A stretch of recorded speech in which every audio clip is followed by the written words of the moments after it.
welcome to my YouTube channel. My name is Minnie Crumpler. Today I want to talk to you about the 5 most important things not to do when you have Tourette syndrome. The first thing not to do when you have Tourette syndrome is to eat a bunch of junk, preservatives, and processed foods. There's a quote that's by Anna Wigman that goes, "The foods that you eat can be the safest, most powerful form of medicine, or it can be the slowest form of poison." Which is so true, guys, because you are what you eat.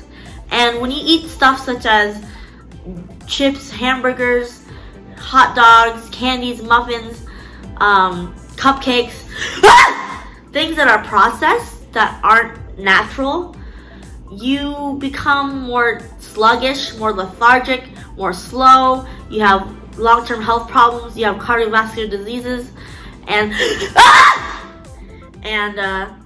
so I'm getting a little passionate about this, so that's why I'm getting excited. And I suggest eating more whole foods, such as vegetables, fruits, nuts, proteins, and dairy. Things that don't have a lot of ingredients in it, doesn't have a lot of weird names of ingredients in the ingredient section of the nutritional facts. You'll notice that when you read the nutritional facts and the ingredients of chips or cookies, there's lots of weird names like dextrose or monosodium glutamate or yeast extract. You don't know what the heck those things are, and yet we still eat them, we still consume them, which isn't the best. It's okay to eat in moderation, but it's not okay to eat a bunch of it every single day, all the time, for the rest of your life. And it's important to note that eating can affect your Tourette's a lot. I know that eating junk food has affected my Tourette's, depending on what's in it. Usually when I have stuff that has a lot of monosodium glutamate, which is MSG, it's a neurotoxin in foods that people put into food to trick you to think that food tastes better. And honestly, it's a neurotoxin. It tricks your brain, and it usually gives people migraines or headaches. For me, it makes my tics worse. You usually find it in Chinese foods a lot, like in restaurants, but not all Chinese restaurants have MSG in it, but most of them do. And I know that certain dyes affect my Tourette's, like food dyes, and I know that sodium, eating a lot of sodium is bad for my health, and also bad for my Tourette's too. The next thing that is super important not to do when you have Tourette's is to not exercise. I can't emphasize how important it is to exercise in general, but just also for the tics, because you have an outlet to alleviate your stress and your anxiety, that pent-up energy, that pent-up anxiety in you from the Tourette's. If you don't let it out through the Tourette's, you can let it out through exercising.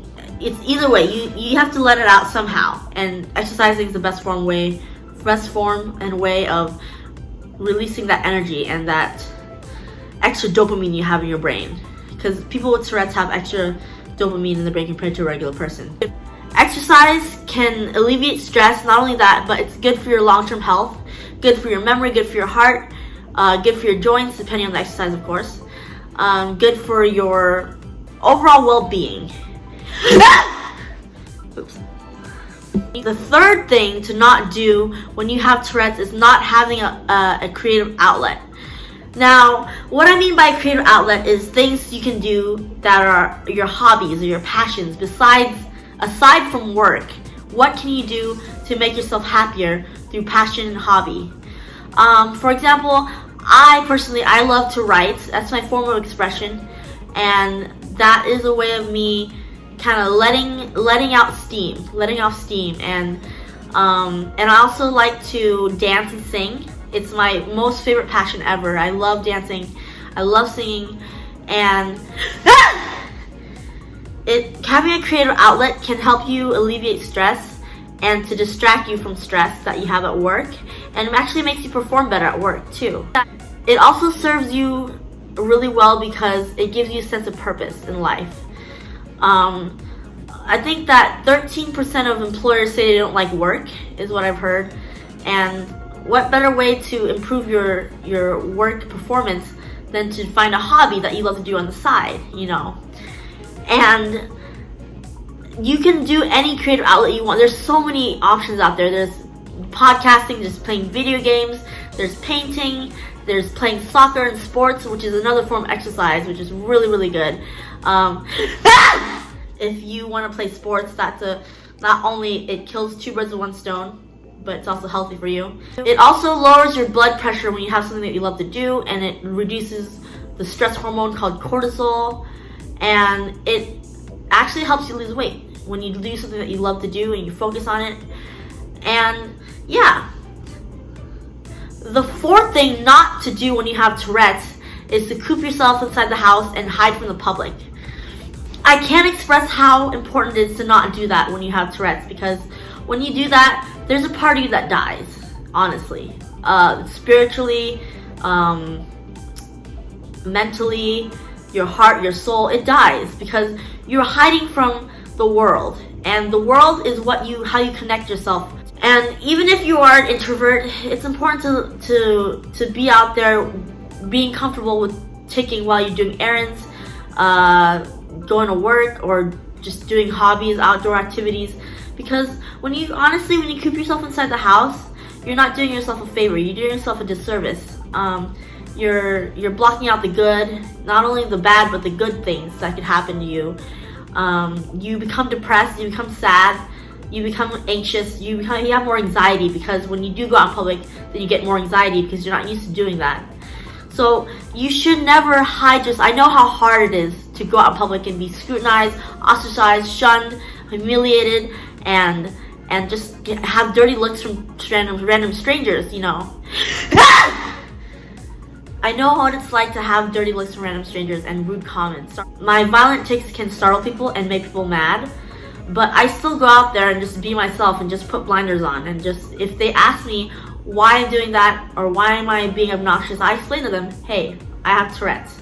I don't mean to do it on purpose. I'm sorry I scared you. And just be honest about it. And once you learn to accept yourself and embrace your Tourette's, going out in public is much easier. My 5th advice, which is the last advice, is never ever be sorry for who you are and what you have. I have the bad habit, I still do, of saying sorry and being apologetic for my Tourette's, even though it didn't scare people, or I was just embarrassed about the tic that I have. And I've been working on it to not say sorry a lot. I say sorry so much that it's become a bad habit.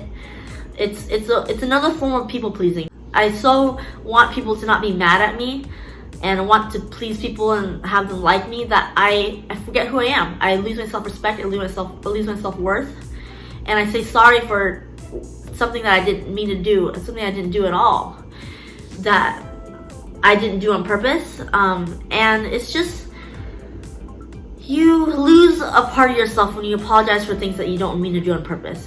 And you shouldn't apologize for yourself when you have Tourette's, especially. And that's it for today, folks. Thanks for tuning in. Those are the 5 most important things you shouldn't do when you have Tourette syndrome. Feel free to tune in every Saturday at 9 a.m. Pacific Standard Time. Subscribe below, click the bell, and comment below if you have any questions or any comments. Have a great day.